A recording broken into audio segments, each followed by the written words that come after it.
السلام عليكم. انا عارف ان انا اتكلمت في الموضوع ده قبل كده، بس الموضوع بقى كتير قوي.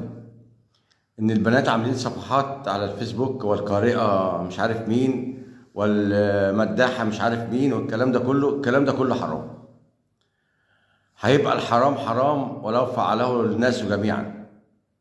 مفيش حاجة اسمها القارئة فلانة وتقعد تقرا قرآن في الفيس عشان تتشهر، او عشان هي عاملاه لوجه الله. ده مش لوجه الله.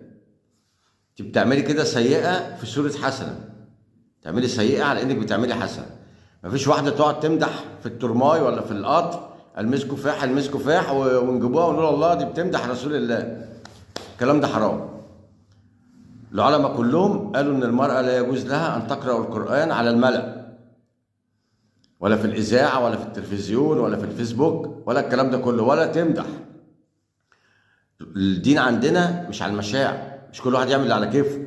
عمرك شفت في المسيحية واحدة طلعت قسيسة ولا واحدة طلعت قالت ترانين الإنجيل؟ مفيش. اشمعنى احنا بقى اللي بناتنا بتعمل أي حاجة وبنسقف لها ونقول لها الله؟ عشان كان ده حرام.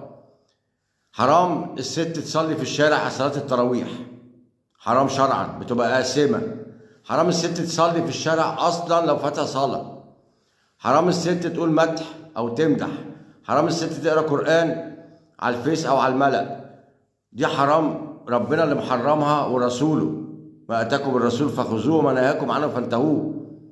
مفيش حاجه اسمها بصلي التراويح في الشارع، حرام. ده الست المفروض في الشارع تصلي في اوضه نومها. يبقى بتصلي في الشارع وتقول لك اصل انا بصلي التراويح لربنا. لا، ما تصليش لربنا. حرام حرام، ما ينفعش نعمله، ولازم نبعد عنه ونجتنبه، والا هنبقى دين فاشل. الصلاة اللي بتصلي فيها الستات جنب الرجالة زي صلاة العيد صلاة باطلة، باطلة للاتنين، للراجل والست.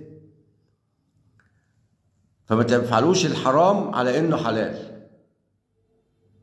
لو ربنا شرع للست انها تأذن وتقيم الصلاة كان شرع لها انك تقرأ القرآن. الشرع عندنا الست لو بتصلي مع ستات لا يجوز لها ان تؤذن او تقيم الصلاة. يعني لو بتصلي بستات ولا تأمهم وتطلع بره الصف تبقى جنبهم وتصلي بصوت منخفض.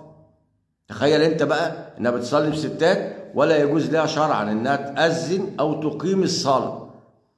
يعني اول ما يجوا يتجمعوا عشان يصلوا ما تقولش الله اكبر الله اكبر وتقيم الصلاة، لا، تقول حي على الصلاة ويقفوا جنب بعض والامام ما بينهم ويصلوا. ده شرع ربنا. وشرع ربنا طول ما احنا بنبعد عنه هنفضل اكتر من كده، وربنا هيجيب لنا بلاء وابتلاءات اكتر من كده.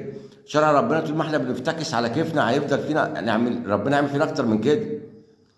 شرع ربنا نازل عشان نتبعه، مش عشان القارئة منا والقارئة هدى والقارئة ياسمين والقارئة ام ابراهيم والقارئة ام حسن. ايه ده؟